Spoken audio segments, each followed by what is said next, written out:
Bismillahirrahmanirrahim. Assalamualaikum warahmatullahi wabarakatuh. Baik, perkenalkan kami dari kelompok 3 ingin mempresentasikan hasil diskusi kami mengenai bisnis model kanvas. Kita mengambil judul yaitu Timus Janda yang beranggotakan pertama Aga Pratama, kedua Putri Rohjani, ketiga Lia Lailatul Qadriyah, dan yang keempat ada Zunairo Alfi.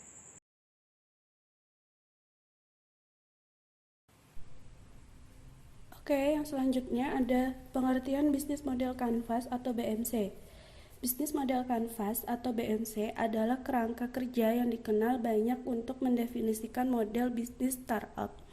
Kanvas disusun bertujuan untuk menjelaskan, menilai, memvisualisasikan, serta mengubah model bisnis sehingga kinerja yang dihasilkan oleh startup lebih maksimal. Yang selanjutnya di sini ada profil kegiatan usaha yang berupa nama usaha yaitu Timus Janda, nama pemilik Zunita Alfi Kumairah, Lia Lailatul, Aga Pratama, dan Putri Rohjani. Jenis usaha meliputi kuliner tradisional, alamat Jalan Lingkar Selatan Pulutan, Salatiga. Nomor telepon 081 22 68 58 23. Yang selanjutnya ada beberapa elemen dalam bisnis model kanvas. Ada 9 elemen. Yang pertama, elemen key partners, yang dimana pihak-pihak eksternal yang dibutuhkan dalam menjalankan key activities. Hal ini bertujuan untuk mengoptimalkan operasi dan risiko bisnis. Key partners contohnya adalah supplier. Terus yang selanjutnya ada key activities, yang merupakan aktivitas atau kegiatan dari suatu perusahaan yang dilakukan sebagai eksekusi dari value proposition. Yang selanjutnya ada value proposition, yang dimana merupakan solusi yang diberikan kepada customer berfungsi untuk memenuhi apa yang dibutuhkan konsumen. Value proposition ini bisa dapat berupa kritik atau saran yang diberikan kepada konsumen untuk produk dari sebuah perusahaan tersebut. Yang selanjutnya ada customer relationships, yang merupakan hubungan antara perusahaan dengan pelanggan, yang dimana fungsinya bagaimana customer tetap bisa menggunakan produk kita. Semisalnya perusahaan meningkatkan kualitas dan inovasi produknya agar produk dari suatu perusahaan tersebut tetap bisa diterima dan dinikmati oleh para customer perusahaan tersebut. Yang selanjutnya ada customer segment. Customer segment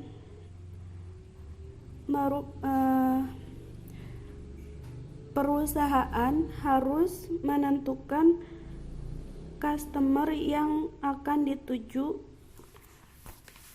dalam bisnis tersebut. Customer segment ini dimana suatu perusahaan dalam membangun sebuah bisnis lalu menciptakan sebuah produk, maka produk itu harus ditujukan kepada siapa? Apakah itu kepada masyarakat umum atau hanya untuk masyarakat kalangan tertentu saja? Yang selanjutnya ada key researchers. Di sini merupakan komponen yang berisi apa-apa saja yang dibutuhkan agar suatu organisasi dapat bekerja. Jadi di sini merupakan komponen apa saja sih yang diperlukan oleh sebuah perusahaan untuk membangun bisnisnya. Semisal ada human research, terus ada kantor, outlet, alat-alat produksi, dan lain sebagainya. Yang selanjutnya ada channel. Channel merupakan peranan penting dalam sebuah perusahaan, yang dimana fungsinya channel ini bagaimana sih sebuah perusahaan bagaimana produk sebuah perusahaan tersebut bisa sampai ke pelanggan atau konsumen. Tentunya ada beberapa cara yang dapat dilakukan. Yang pertama, bisa melalui pemasaran secara langsung, yaitu karyawan atau dalam sebuah perusahaan itu ada tim pemasaran. Mereka bisa menawarkannya secara langsung kepada pelanggan, atau juga dengan melalui secara tidak langsung dengan bantuan jejaring sosial media, yang dimana sebuah perusahaan bisa mengupload produknya ke dalam sosial media yang kemudian akan dilihat oleh banyak orang. Nah, dari situlah nanti akan mendapatkan pelanggan, dan pelanggan itu bisa melakukan transaksi baik secara tunai maupun transfer untuk pre-order dari produk yang ditawarkan oleh sebuah perusahaan tersebut. Yang selanjutnya ada cost structure. Cost structure ini merupakan komponen yang paling penting karena cost structure ini bisa dikatakan sebagai modal awal sebuah perusahaan dibangun. Apabila tidak ada cost structure, maka perusahaan itu tidak akan bisa berkembang, karena kunci dari sebuah bisnis adalah modal awal. Yang selanjutnya ada revenue stream. Revenue stream ini merupakan komponen yang berisi bagaimana perusahaan tersebut mendapatkan uang atau omset. Jadi dalam revenue stream ini adalah komponen yang bagaimana sih sebuah perusahaan itu bisa mendapatkan omset dari produk yang dihasilkan, dan juga bisa dilihat bagaimana keuangan perusahaan tersebut, bisa melalui marketing, bisa mengetahui laba atau rugi, serta bisa mengetahui kondisi perusahaan secara detail itu seperti apa, apakah berkembang pesat atau tidak, ataukah mengalami kebangkrutan atau failed. Itu bisa dilihat dari revenue stream.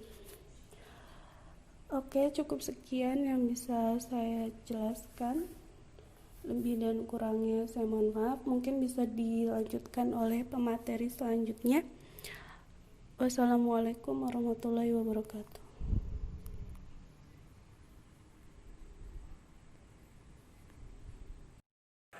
Yang pertama, bisnis timus janda itu ada key partners, yang mana siapa mitra usaha Anda. Jadi kita memiliki mitra usaha ini dengan petani ubi.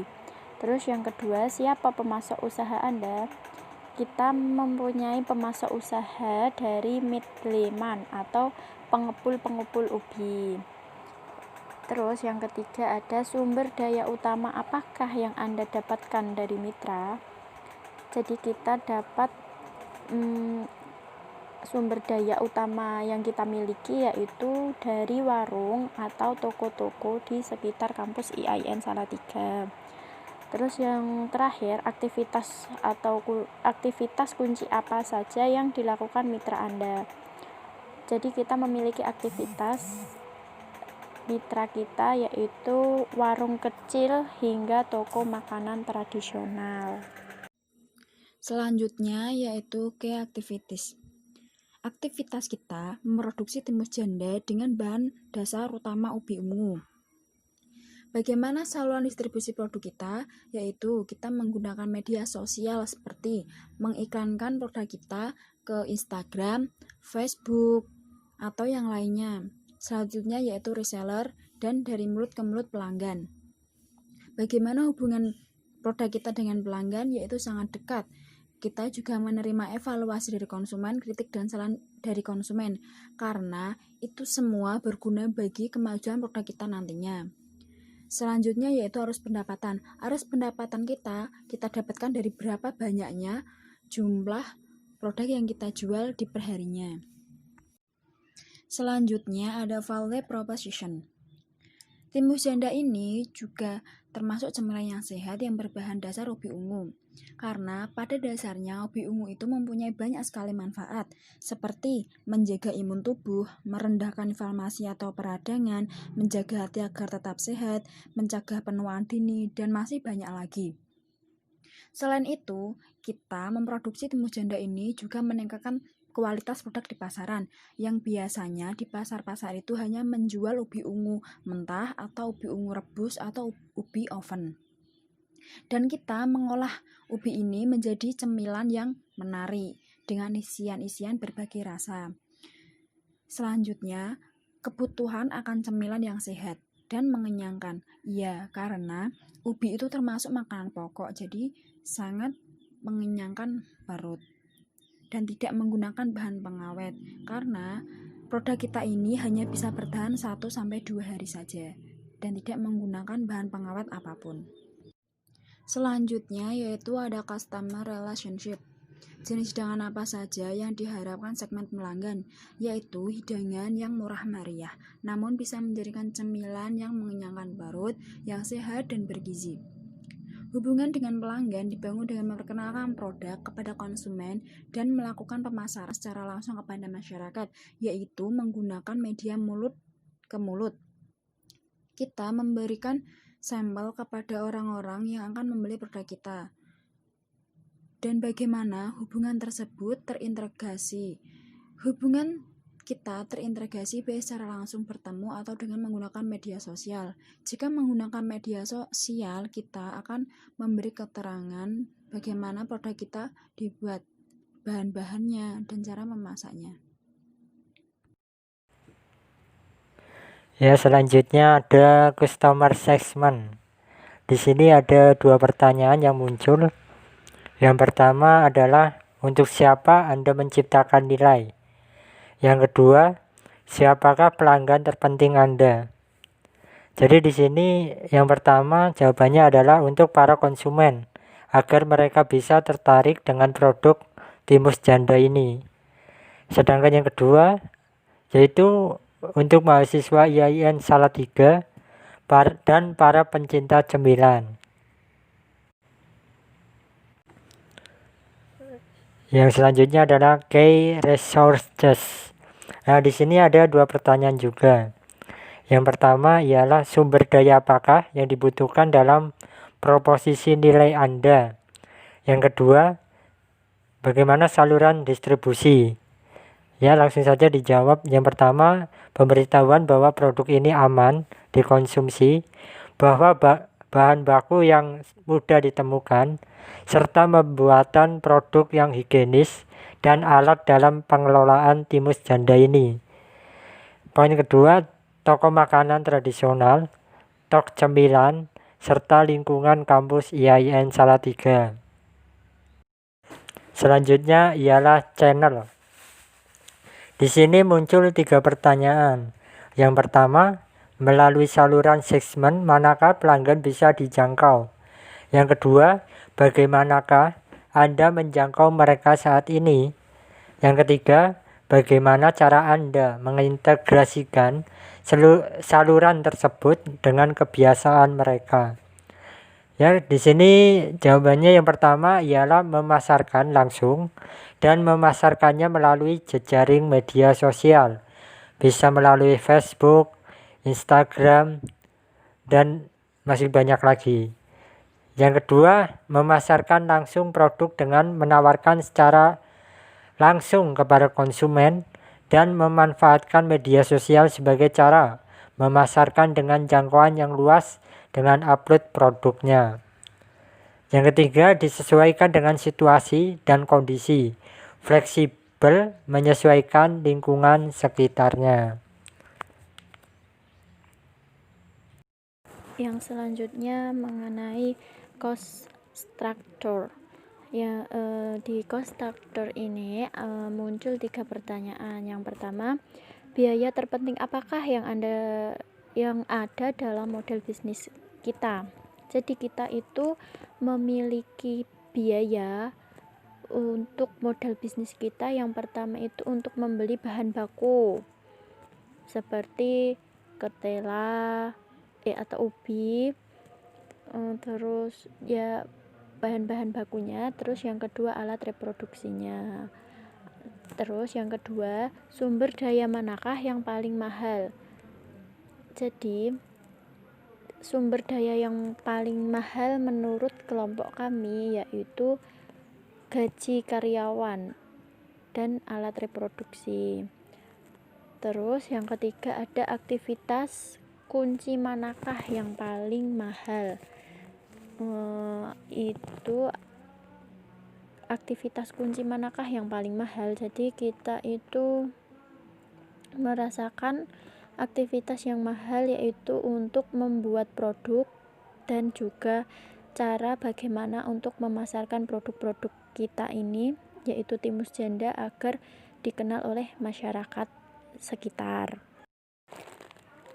Dan poin terakhir ada revenue streams. Nah, di sini muncul 5 pertanyaan. Yang pertama, untuk nilai apakah pelanggan benar-benar membayar? Jadi, menurut kami, nilai yang benar-benar membayar itu yaitu kualitas produk kita dan harga produk kita. Yang kedua, untuk apa sajakah mereka membayar? Jadi, untuk membeli produk timus janda ini. Jadi mereka itu membayar kita untuk memberi produk timus atau untuk membeli bahan baku. Terus yang ketiga, bagaimana pembayarannya? Kita bisa melalui tunai maupun transfer. Yang keempat, bagaimana cara pembayaran yang lebih disukai? Kita lebih menyukai jika ada pelanggan yang membayar secara tunai. Karena apa? Karena kalau bayar secara tunai nanti kita bisa memasukkan uang itu untuk modal atau untuk keuntungan kita. Jadi bisa langsung dibuat kan itu. Terus yang terakhir, besarkah kontribusi masing-masing arus pendapatan terhadap pendapatan secara keseluruhan? Jadi kontribusi menurut kami itu sangat besar untuk balik modal dan memperoleh keuntungan dari bisnis tersebut. Nah, terima kasih yang sudah menyimak materi kami. Kurang lebihnya kami mohon maaf. Wabillahi taufiq wal hidayah. Wassalamualaikum warahmatullahi wabarakatuh.